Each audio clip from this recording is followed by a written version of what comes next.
So I got into a 599 GTB, which if you don't know is a very expensive car. It's worth more than my house at the time. Did you have an appointment? Did we have an appointment? No, we did not. Oh, so you were like a true walk-in. We were a true walk-in. I like to be. So your right now price is the right now price. And what does the OEM think? Oh, well, I got to. Increasing the amount of knowledge that everybody on the sales floor has about their inventory is also super important. The prices of used cars are going up. What are customers going to do? Customers are going to hop on the front door, it's like midnight. Don't lose your grip, cause you might fall out again. Welcome, Phillip, Greer, to Leadership in the Dealership. We're so excited to have you here as our newest co-host. Are you excited? Oh, I am over the moon. I'm super excited to be able to talk about all things cars, which is where my passion lies, and to be able to hopefully add some value to what people have and what questions they have. I can't wait to get into all the nitty-gritty with you. We have a couple rapid fire questions that we're going to get into. Are you ready? Yeah, let's do it. What's your favorite fruit?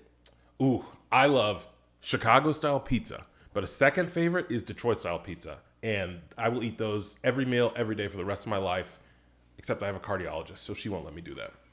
Are we saying that they're different? They are different. And if you want to get into it real quick, butter crust is in Chicago-style pizza. Deep dish pizza from Detroit uses a focaccia-style crust, and they use a blue steel pan, which is what they used to stamp the metal out of when they made cars. And so they use that to cook the food, and they have an edge-to-edge crust with Wisconsin-style brick cheese. I mean, it's over the moon. Go to Buddy's if you haven't been there. It's the best one. You may be making me a little bit hungry, but to keep it going with the rapid fire, an SUV or a sports car? Ooh, sports car all day. But it has to be one that I can fit in with cup holders and air conditioning, which most sports cars do not have. Okay, interesting. Would you say the sales floor or the service bay? Sales floor. I love to be on the sales floor, talk to customers, interact with them, and help them get into something that they really need. Okay, are you an early bird or a night owl? Night owl. I don't believe in the mornings. Okay. And what is your favorite car? Ooh, 1997 Dodge Viper GTS, but it has to be blue with the silver stripes, which you don't see a lot. I've never seen one of those. You have to show me that later. All right, what is a little bit of a dealership oops moment that you've had in your past that maybe you want to, you would laugh about now? So I used to sell exotic vehicles, and there are two cars that look very similar. They're both Ferraris. And to put these Ferraris into park, you pull the paddles on the back of the F1 shifting system. When you pull one, it will put the emergency brake on, which is a very good point to know. It's a 612 Scaglietti, okay? So I got into a 599 GTB, which if you don't know is a very expensive car, is worth more than my house at the time. And I pulled both paddles because they looked the same. And I got out and I walked into the dealership. What happened was I actually put it in neutral and no parking brake engaged. So when I came back out 2 hours later, my porter, Kyle, I was like, Kyle, where's the 599, right? And this was a sold vehicle. And he said, oh, it's back at the dumpster where you parked it. And I said, Kyle, why would I park a Ferrari at a dumpster? And he'd been out on the lot the whole time. So what happened was it slowly rolled all the way across and tapped the dumpster. Fortunately, it just hit a bumperette, so it did not do a lot of damage, but that was the big oops. And when I walked in to tell my boss, he was whistling at the printer. He might have been having the best day of his life. And I had been working there for 3 weeks, and I said, hey, man, I have a huge thing I have to tell you. And he stopped whistling, slowly panned over to me. He's like, what happened? And I told him, and to his credit, he said, I'm glad that you told me and you were honest about it so that we could get it fixed. You didn't try and hide it or blame it on anybody else, and I respect that. But up until that moment, I thought I was going to die. Oops. Oops. Big oops. Well, now that we know so much more about Phillip and all of the things and a lot more about deep dish pizza, I think that we should dive into the episode. And ultimately, we need to talk about the fact that car payments are now up almost $750, like on average for consumers. Like that's expensive. It's a ton of money. It's a ton of money coming out of your budget. The affordability is an issue. And also with these tariffs that are coming up, like it's just going to raise the prices for everything. So Phillip, what are some things that dealers can do to kind of offset some of these things that they're going to have to educate customers on? Yeah, I mean, what the dealer is looking at on a regular basis is the vehicle that I have something that I can finance through any of the banks that I have available to me, and is it going to allow the customer to pay for it? So when they look at that and they're doing a holistic approach, in that they also have to make some money, right? We're all aware that a dealership is here to be a sustainable business. Right. So when you go into all of the psyche that exists with how dealers sell cars and how consumers perceive what they're doing, they have to break the stereotypes. The first thing you really should be looking at is, how do I break away from a guest coming into my showroom and not trusting me, not believing that I'm selling them the the true vehicle and that I'm adding on all these other pieces. I think one of the biggest things when you talk about $750 a month, I want to know that you're transparent with everything I'm paying for. Okay. So some of the shell games that get played would be the first things that I would roll back the curtain on. So if I'm a dealer and I'm talking to a customer, you walk into my showroom, I'm going to say, hey, tell me what your needs are. Let's go through this assessment like everybody knows that they have. But then when they're doing that, relate all of these things to the price that they're paying. This is the value you're going to be getting for that $750 a month. Included in that is going to be a warranty. Have your salespeople kind of engage those pieces that are going to get sold in the back of house right at the beginning of that sales process. Because with this higher payment and with the interest rate and the guests feeling like they're going to get hit over the head, if you can remove that distrust early, you're already in a better place when you're going to that final closing stage of the deal. Okay. No, I like what you said there. Do you think that like with this payment going up so much, it's going to make a lot of these consumers look at used vehicles as opposed to new? So that's always a fun point to discuss because when you talk about a used vehicle, the affordability is there on the front, right? I can get into this vehicle with 50,000 miles and it feels better. But if you think about warranties that are extended or you think about problems that are going to come down the line, well, you're already halfway to those failures on a vehicle. And make no mistake, every vehicle, because of the nature of it, is going to have some kind of failure point. So the new vehicles that roll out that get steep discounts are often more enticing because it's easier. I get a full warranty and nobody's been in it, right? I don't have to worry if somebody smoked in that vehicle. I don't have to worry if somebody got into it and dropped some Coke on the seat, right? Nobody has touched this. What type of Coke are you talking about? I am talking about Coca-Cola, the world of Coke, if you will. Just checking. Yes, but there's no telling. Like, I've got more stories for that we can get into later about stuff I've seen in cars. But used cars are often more attractive, especially to like a first-time buyer or somebody who's not as familiar with the car market. So I don't think that everybody's going to be pushed to used cars, especially because the price of used cars is going back up. Like we saw during COVID, you remember when a used car inventory was impossible to get a hold of? We're starting to see that again because so many people have said, oh, the prices are up, so I can't go for a new car. I got to go used. So what happens in that scenario? Supply-demand issues. Supply-demand issues. And what does the OEM think? Oh, well, I got to discount some of my new cars so I can keep rolling this steel down the line. You know, so it's an ebb and flow, and the balance is always changing. And I think we are seeing more used car purchases, but then we're going to see more new car purchases as they run out of used inventory and OEMs have to discount. I see a stat here that 83% of shoppers say that they'll cancel a purchase if their monthly payment rises 25%, and 42% of people have already bailed because the prices are going up. With what you said about, you know, people think that they should go to the used cars because they think that that's going to be a little bit easier, but we're also saying on the other side of the coin that like the prices of used cars are going up. What are customers going to do?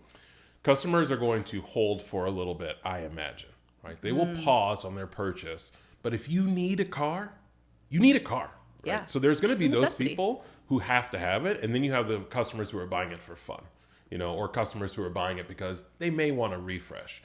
Those customers are the ones that you're going to want to keep as a dealer. You're going to want to get them back engaged in it so you can say, hey, you may not have to have this, but let me show you some of the incentives and things that are going to allow you to purchase right now. And you can kind of play on the fact that we don't know what's coming next. We don't know what the tariffs are going to be. So your right now price is the right now price, right? Like this is what you can definitely get today. Tomorrow is not guaranteed. So I think that all of those things kind of play into the dealer's hand when they're talking to the customer. But that transparency is still the biggest piece to get that person to buy a vehicle. Would you say that like how important is it for dealers to have pre-approval processes on their website or to make it easy for customers to know where they stand so that way it's more seamless for them?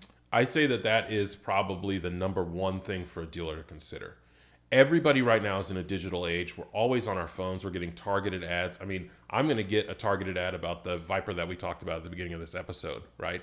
So if you think about it like that, when I'm at home or I'm laying in bed at 3 a.m. and I couldn't sleep and I click on an ad, I want to go to a website and see something that's relevant to me quickly. So if I'm looking at that retailing tool and I'm able to get a pre-approval very easily, if I'm able to sit there and submit my full credit application and then think, oh, well, I just got approved for a rate that's like 7.3, pre-approved, I can walk into the dealership tomorrow and buy a car, I'm in a much better spot. And whatever dealer gave that to me is who I already have begun to trust, right? I've already sown those seeds that this is a good place to buy a car from. If I get too many things on their website, too many cookies, chatbots, all that, I might remove myself from that process. So a very clean, quick process online leads to initial trust. And if you can carry that through the buying process in the dealership, you're miles ahead of the competition. Yeah, I feel like it's a no-brainer for dealers to have stuff like that on their website to make it easier for customers. And I think that's why something that we do really well is just make it easy for people to go through the process and get access to a loan. So that's exciting too. 100%. When I see that, I've been to, 1,000 websites for vehicles, right? And I've seen them all, whether we're talking about people who just do used cars, independents, or we're talking about OEM franchise dealers. The cleaner the website, the less noise that comes at me, the better I feel. The more likely I am to go and purchase a car from there. So what you're talking about with that digital experience, it's huge. Totally. So you mentioned, the customer comes into the showroom, they got them in the door. Where does it fall apart from there? I feel like there's a lot of opportunity, but it just doesn't come to fruition because there's so much friction in the dealership process. Oh my goodness. What happens with that? So, I'll tell you a personal story that I have. My wife and I, we were looking at a super cool vehicle. Like, it is top notch. It's a minivan. Oh my goodness, right? Space, all the things that we want. We've identified online where we want to go, and we go to a large used car reseller. We walk in the door. I've already got my payment in mind. I've already got the vehicle in mind. When the person comes up to greet us, nobody's sitting at the front desk. So that's like one tick. Think about a restaurant where you're waiting to get a table. Yeah. Nobody's there to greet you. Yeah. They walk up and they say, hey, what can we help you with? Okay, we're looking at these 3 specific vehicles that you have on your lot because I researched it. And they say, okay, it's going to be about a 20 to 30 minute wait for you to see a salesperson. Mind you, Did you have an appointment? Did we have an appointment? No, we did not. Oh, so you were like a true walk-in. We were a true walk-in. That is rare nowadays. And sometimes, because I like to be feisty, I like to go and test dealerships out. Oh, okay. And so when we look at that, there are 4 salespeople sitting at a table talking to each other. They all have the same name tag on. And I, as somebody who tries to be sympathetic, I'm like, okay, let me just pause. My wife, no dice. She was like, what about those 4 salespeople right there? Can they not help us out? And so now this guy who greeted us is on his heels because he doesn't know what they're doing. He just knows that there was a wait the last time he was there. But if we don't have that trust when we walk in, it starts the breakdown process. Yep. So that happens at the beginning, and then you get into the vehicles. Do you have the keys to it? Is it ready to go? Does it have 2 keys? All the questions somebody would ask. If you have a salesperson who doesn't have the answers, it's another tick in the bad column for them. Okay. Beyond that, I want to know exactly what my payment is for 60 months, 72 months, because I am a seasoned car buyer. If my salesperson doesn't know that, that's another tick. So you're asking them those types of questions, and most dealerships, the salespeople are not even able to quote pricing. So you're putting this guy on the back heels, and he's like, I gotta go talk to my manager. And that's all before a test drive. So it kind of gets into how well is your sales staff trained? How well are your managers training these individuals to make sure that they're ready to answer those questions to continue this trust journey? If my wife and I had walked in and we had seen a salesperson and they said, hey, this is the salesperson, he's in a meeting right now. As soon as that meeting's concluded, they'll meet with you. Great, I feel so much better there, right? And I'm able to go into that process. And if you think about the phases of a car dealership and buying, like for you, if you walk into a dealership right now, you're expecting to meet with a salesperson, and then what happens next in your vision of that journey? I will be waiting. There will be some back and forth between the salesperson and the manager. Then if we decide to move forward, there'll be some more back and forth waiting from the finance manager. It's a lot of waiting. Right. It's a lot of waiting. By the time you get to that finance manager, you're already frustrated. You're already annoyed. You've been sitting here for anywhere between 2 and 6 hours. Right. Yeah. So the question is, how do you shorten that process as a dealer? How do you make it easier for that car buyer along the way, instead of just giving them popcorn and a bottle of water to feel like they're doing the right thing in purchasing this vehicle? Okay. And how do you respect the things that they've told you? How are you taking those tools and using them? So some of the things, are you presenting your numbers quickly? Are you giving them actual rates that they're going to see? Have you pre-sold some of the products that you'd like them to consider? And when they tell you yes or no, are you respecting that decision? Okay. Is your manager coming out quickly to talk to that person so that they know the manager's already involved? Because if I sit with a salesperson for an hour and I give them all my information, I'm feeling like I've given them everything. If the manager comes out and asks me a redundant question, I hate that. Right. Nobody likes that in any phase of life. Right. It's no different in buying a car. So if you can figure out how to curtail that while also doing a digital presentation, getting numbers to a customer, letting them know there's going to be an F&I service that takes place, and they're going to talk to them about how to protect their vehicle, you give me that information up front. Even if I don't like it, I'm not surprised by it. I feel better about that process. So by the time you get to F&I, you're not angry, right? You're not like, oh, another hour of somebody trying to negotiate with me. You're not feeling that way. You knew it was coming. You knew what was going to happen, and they treated you properly throughout the whole process, right? So those pain points that you just discussed are able to be mitigated.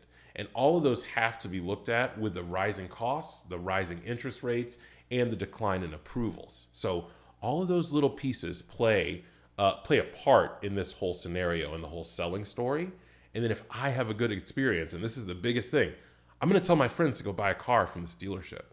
Brand loyalty is important, but dealership loyalty and salesperson loyalty, I would argue, is more important. I have seen customers switch from a domestic product to a foreign-made product because a salesperson they liked moved dealerships. Yeah, it's powerful. You think about that, right? That is something that we should be thinking about in the dealership every day. No, that's a really great point that you made, and just speaking about the importance of the trust, the transparency. And I think in the way the times are right now, it's going to be even more important because, as you and I both know, tariffs are rising. It's uncertain. We don't know what's going to happen every day. It's something new, a new headline. We know that it's going to increase the price of new vehicles. What can dealers do to prepare for that, number one? And number two, make customers feel at ease with this? Because a lot of customers are not sure what to do. Yeah, and the truth about this is, like you said, everything changes so fast. I like new clothes. I like new shoes. I don't like new public policy, right? I'm not in the mood for that. So I would like to be able to make this second largest purchasing decision with some level of confidence. Dealerships have to say, hey, we get it. We're in the same boat as you. We don't know what the price is going to look like. We don't know if it's going up $4,000 or $25,000 for a new vehicle, right? Especially in the time that we're at now, we have the ability to say the tariffs haven't fully hit and people with inventory on their lots can guarantee the price. Yeah. Okay. So if I walk into your dealership and you're like, look, we all know that there's tariffs coming, but right now I have these vehicles that were made here that the price is guaranteed for now. So you can get this without having to worry about a price hike in the future, right? That's what a dealership should be focused on right now. Marketing to people that no matter what happens in the next 3 months, these vehicles are available for sale right now. The price is locked in. I think if that verbiage even makes it out, like locked in makes me feel like, I'm finally getting something that's going to be impactful and I don't have to worry about getting screwed over in the future. So looking at that as a dealership, changing your marketing. You look at what Ford, Ram, I think they got in a little bit of hot water for saying that everything was made in America. We're America first and we have our pricing based here. That's a great message that even as somebody who considers themselves not easily manipulated, I'm like, yeah, America, right? Like now I want a truck. And so if that speaks to somebody like me, it can speak to anybody because we all want to feel secure in our purchase. So make that customer feel secure in what they're buying and knowing that now's the time to strike. Yeah. Now's the time to strike. You said it right. I like that. I'm curious though, for you, like if you were looking at buying a new vehicle, are you now, because of the tariff things that are happening, looking domestic or foreign, or does that not play into it? You're just like, whatever I want is what I want. I am still looking at foreign. I don't kind of let that judge anything, but I'm probably going to get a used vehicle. Okay. So that's going to be an important decision for me. What's your draw for used? What do you mean by draw? Like instead of new, like all the things that we talk about, like you're a savvy buyer. So you're in the market and you're like, I want a used. What draws you to a used vehicle over a new one? It's not specifically that it's like, well, I'll say this. The reason why I wanted to do a used vehicle is because I don't want a car payment. So if I'm going to get a vehicle, I'm just going to like pay for it and then just have it and not have to worry about like a monthly payment. Yeah. For those of you who don't know, Danielle used to be a singer. So she has buku de money, right? To be able to do whatever she wants. I don't know if that's actually true, but I love that you don't want a car payment, right? I feel like a lot of people don't. And the paying cash for it, if you have that as an option, it's a huge boon to buying a car right now. Yeah. You know? And definitely. so that is great to know. No, absolutely. Yeah. I used to be a person who always leased vehicles. So like my entire, like from the first car I had until all the way up until 2 cars ago, I leased.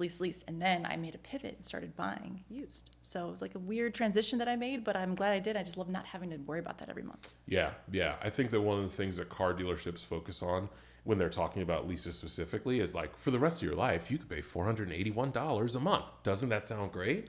And if you think about it from a budgetary standpoint, if I'm budgeting that in, it's nice to have that stability. When you get to the value of a vehicle, like you're talking about with buying used, I agree it makes more sense to have a vehicle that you don't have a payment on, that you can run until the wheels fall off, or if you decided to trade up, you could actually trade in that asset that's worth something. So Yeah, that's what we plan on doing, trading in that asset. there you go. Yes. There you go. That's Yes, the way yes, of the future. And that's how you really, I think, make a smart car buying decision. So I've always been curious about that, like what makes people look at used versus leasing versus purchasing. And when we link it back to the dealership, when they ask those qualifying questions and they want to understand, instead of just pushing a lease payment, instead of just pushing a car payment, understand if that person has a budget and you have a vehicle that's old age inventory that you need to move. Great. Maybe now is not the time for me to force this specific person into something. Maybe I have an option that suits us both. I think when you ask the question about what should the dealership be focused on, increasing the amount of knowledge that everybody on the sales floor has about their inventory is also super important. Agreed. Because that allows people like you who may be changing their mind or changing their purchase pattern to buy something from that dealership anyway. Yeah, I feel like a lot of dealerships don't put the time and energy into that type of training. They just focus on like the vehicles themselves, but not like the type of buyer, the type of payment, all of those things. Correct. I agree with that. I have a store group that I work with who is extremely customer focused, guest focused, guest, not customer, right? Yes. And they enjoy that process of understanding the guest, and they don't even worry about the amount of money that they're going to make on the deal or who's going to get paid or any of that. They want that guest to come back, right? Them coming back into that dealership is the number one priority. And that's why they have grown so exponentially. That's why everybody loves them. That's why they retain employees. Like there is something to that process of focusing on the guest's needs that makes it very impactful that I think more dealerships could pick up and do. I don't think it's a super difficult process to really focus on the guest, but I think it's something that's overlooked. It is overlooked. I think ultimately, if you're going to be transparent, you're going to ensure that the customer has the best experience possible, you're ultimately going to have the best experience. Yeah. And I think that's something that we would like to suggest all dealers do. Yeah. That is what they should be doing. And with the last kind of point is, even if the tariffs go up and the price of my vehicle goes up, if I need a vehicle, I'm still going to that person I trust. I'm still going to that dealership that I trust. So to mitigate these rises in costs, you have to have a loyal customer base that comes back to you time after time. Agreed. Love that. See, this is why you're here, Phillip. We are so happy for you to add such amazing context to these conversations. And, you were speaking about transparency, but let's dive into what we want to get into next, which is finance. And whether it be the finance manager's POV or just finance in general, what are some things that finance managers can look out for with everything that we've been talking about with affordability? Yeah, I think if we stick in the vein of trust, getting involved in that sales process earlier is always helpful. Right. I don't want you to be a surprise face that I see towards the end of me buying a car. I want to know that you were there, you were understanding my concerns. So that's number one. I would say the second thing is making sure that you're showing them all of the stuff and giving them reasons for why they're going to buy it. If I have a car that has 12,000 miles left on its warranty and I'm buying used and you're trying to sell me a 100,000 mile warranty, maybe explain to me that the 100,000 miles starts after the 12,000 expires, so I don't feel like I'm losing some money there. Maybe explain to me how many keys a car usually has, right? Usually it's 2, and each key costs $500, so key protection could be great. When I purchased my truck, I thought about the times that, and I'm sorry to my wife for calling her out again, but I thought about the times that she hasn't been able to find the keys, or the times that I left the keys on the beach on my vacation to my car and we couldn't get back home from the airport. And I thought, yeah, I need key protection. A little bit of that deep dive with the F&I person is always helpful. And then being able to have the lenders is huge. Yes. In this day and age, we talked about it, super high payments, super high interest rates. I want to be able to shop around and get the best rate for my guest. But that does not mean I want to send their credit everywhere. Right. So if you can find lenders that offer pre-approvals, the people that do approvals off of soft pulls, and give you that information, well, now I can say, Mr. and Mrs. Customer, you don't have to worry. I got you this rate and I haven't dinged your credit. If I hear that, my ears are perked up and I'm excited, right? You tell me that I've got a great rate and it hasn't taken an impact to my credit score yet, that's a great thing. So if you're an F&I manager, and maybe that happens for your F&I managers at your dealership, That's a big tool to keep in your back pocket to make sure that you're continuing that trust with your guests. So thinking about those things is always helpful. The other pain point that I see, paperwork. Right? Like you got to sign it, you got to see it. And what do we usually do? Like I get terms and conditions online all the time. Scroll, Right. click. But I want to read this article about the F1 race that I just watched. I don't care what it says. Give me all the cookies, right? I want to read it now. And if you think about that from the way that a salesperson or an F&I manager interacts with a customer, they also want to purchase that car. They want to start driving it down the road as soon as possible. Yeah. If I roll out that contract, and we've all seen it, right? It's this long. It's got 3 different colored pages on it. It's like super hard to read. I'm losing a little bit of faith. It gives another opportunity for me to leave the dealership. Yeah. If it's on an iPad, right? If it comes out to me on an iPad and I can scroll through it, or it automatically tells me where to sign, I feel better about the process. And you, as an F&I manager, have the opportunity to explain to me what I'm signing for and explain to me why it's important without me reading all of the fine print and getting frustrated, right? So how can you simplify that process as an F&I manager? Use that as a tool in your tool belt and making sure that that customer feels satisfied when they walk out of the dealer. You're going to sell more product because you have a better chance to explain it to them. You've already built trust along the way in that process. And now we're making it faster than ever to get into your vehicle. So finding all these tools that are available to you is super important and impactful. It sure is. I love how you just kind of wrap that all together like that, Phillip. We talked about the affordability. We talked about transparency and the importance of making sure that your sales team is actually communicating with the customer, being transparent, being open and honest. We talked about the finance managers.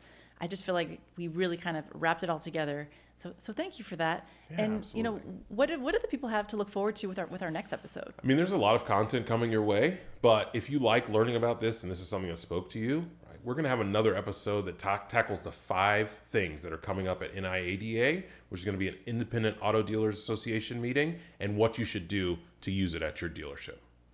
Can't wait. Yeah. It's going to be awesome. Stay tuned. Yeah.